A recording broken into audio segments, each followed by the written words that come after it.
قیامت کے دن اسی مٹی سے تمہیں دوبارہ زندہ کریں گے. شہادت کی مجلس سے جب ضربت لگی ہے میرے مولا کو تو خون بہ رہا ہے. علی میں اتنی طاقت نہیں تھی کہ پیروں سے چل کر اپنے گھر تک جاتے. ایک کلیم بچھایا گیا اور کلیم میں اٹھا کر علی کو بٹھایا گیا. کلیم تو سنتے ہو نا, کمبل موٹی چادر. تاریخ خاندان آل محمد میں مجھے 3 جنازے ملے جو کلیم میں اٹھائے گئے. رونے کے لیے بیٹھے ہو بس جب تمہیں کی ضرورت ہے آپ کے بیٹھے ہوئے تھے. ایک جنازہ مجھے موسیٰ کاظم کا ملا, کمبل میں لپیٹ کر بغداد کے دل پر رکھ دیا گیا. بڑی دیر تک جنازہ پڑا رہا, کسی کو نہیں معلوم ہے کس کا جنازہ ہے. سنا تمہیں دوسرا جنازہ عاشور کے دن جب بچے نے پکارا کہ چچا جان میری مدد کو آؤ, تو گھوڑوں کی ٹانگوں سے جسم اتنا چور تھا کہ حسین نے بچے کے جسم کے ٹکڑے گلے میں رکھے. اور تیسرا جنازہ علی کو علی کی زندگی میں گھر میں رکھ کے اٹھایا گیا. دیکھو رونے والوں, تم رو رہے ہو, تمہاری باتیں بلند ہیں. میں کیسے پڑھوں جب میری مولا کو ضرورت لگی ہے نا, تو وہ جو چھوڑا ہلانے والا فرشتہ تھا اس نے مینار مسجد سے آواز دی, آنا قد قتل علی المؤمنین, قتل ابن عم مصطفیٰ, کوفہ والوں مومنوں کا امیر مارا گیا, محمد مصطفیٰ کا بھائی مارا گیا. اور جمعہ پوری حساس سے سننا, میرے خیال میں سامنے بیٹھے ہوئے ہیں, ان کے دو بچے تھے, پوری خیرداری کے ساتھ پوری حساس کے ساتھ جمعہ سنا تو پھر آواز بلند کی مینار مسجد سے کہ محمد مصطفیٰ کا بھائی مارا گیا. تو کوفے میں کوئی گھر نہیں تھا جس میں یہ آواز نہ پہنچی ہو, ہر گھر میں آواز پہنچی. سنو گے باتوں میں کیا لکھا, مرد ہو, جوان ہو, بچے ہو, ننگے پاؤں ننگے سر گھر سے باہر نکل آئے. عورتیں ننگے پاؤں ننگے سر اپنے اپنے گھروں سے باہر نکل آئی. جوان نے آواز سنی باہر نکلا, بوڑھے نے آواز سنی باہر نکلا. عورتیں بوڑھیاں نکلی ننگے پاؤں ننگے سر, اپنے بچوں کو پھینک پھینک کر نکلی کہ مولا کو ضرورت ہے. لیکن مجھے کسی مختم میں جی نہیں ملتا کہ زینب اپنے گھر سے باہر آئی. رونے والوں نہیں ملے گا, اور اگر کہیں ملے گا تو عاشور کے دن جب یہ آواز بلند ہوئی کہ انا قد قتل حسین بن کربلا,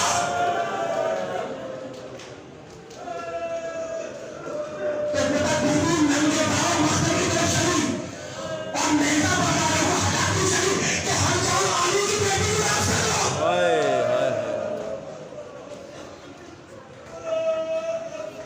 گھر میں آئے, 19ویں ماہ رمضان کی صبح کو ضرورت لگی تھی.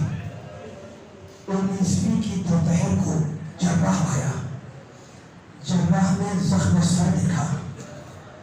مجھے بتاؤ کہ جراح کیا کہے. جراح نے کچھ نہیں کہا, زخم سر دیکھا, اپنے سر سے امامہ اتار کر زمین پر پھینک دیا اور رو کر کہنے لگا, اور محمد رسول آپ کے زخم اچھا نہیں ہوگا. محمد حنفیہ کہتے ہیں کہ 19ویں کا پورا دن علی کے جسم پر برم تھا. 19ویں کا دن گزرا, 20ویں کی رات آئی.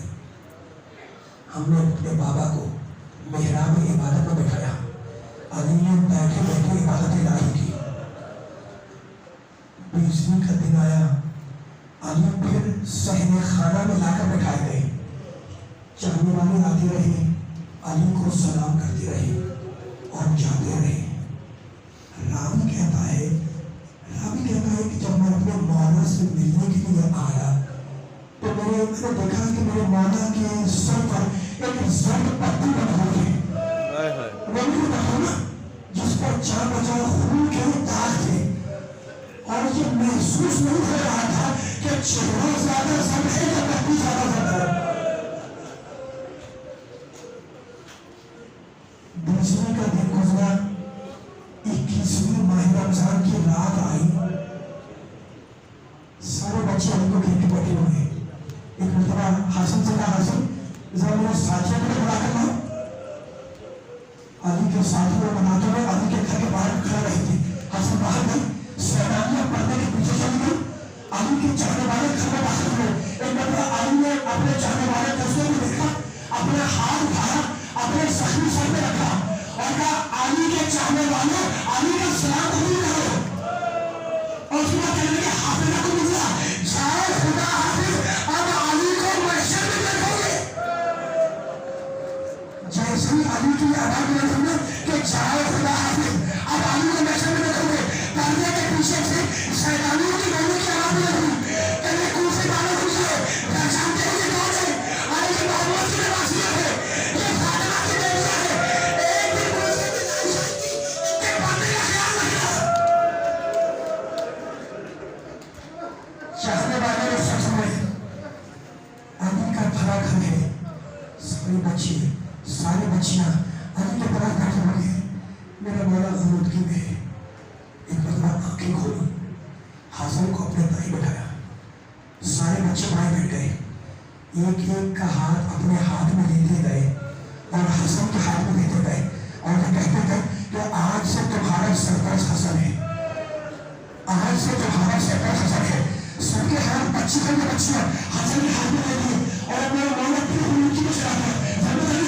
ابھی علی خنودگی میں تھے کہ مقدر نے دیکھا کہ علی کے کانوں میں کسی بیوی کی سسکیوں کی آواز آئی.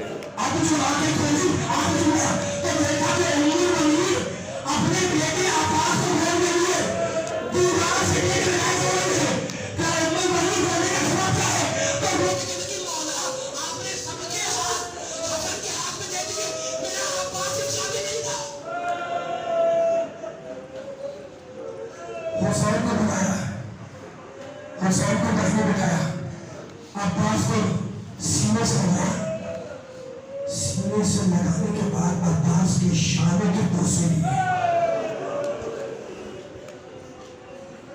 علی کا بیٹا عباس بن گیا, سینے سے لگایا, لگایا شانے کے بوسے لیے اور کہنے لگے لا تشرب الماء قبل ان یشرب. اب سامنے حسین ابو بکر نے ہاتھ لیا, بیٹا عباس عاشور کے دن سکینہ سے پہلے پانی نہ پیے گا. ایک ہاتھ میں حسین کا ہاتھ لیا, دوسرے ہاتھ میں عباس کا ہاتھ لیا. حسین سے پوچھا یہ کون ہے؟ کہا میرا بھائی ہے, میرا چھوٹا بھائی ہے. عباس سے پوچھا یہ کون ہے؟ کہا یہ میرا آقا ہے, یہ میرا مولا ہے.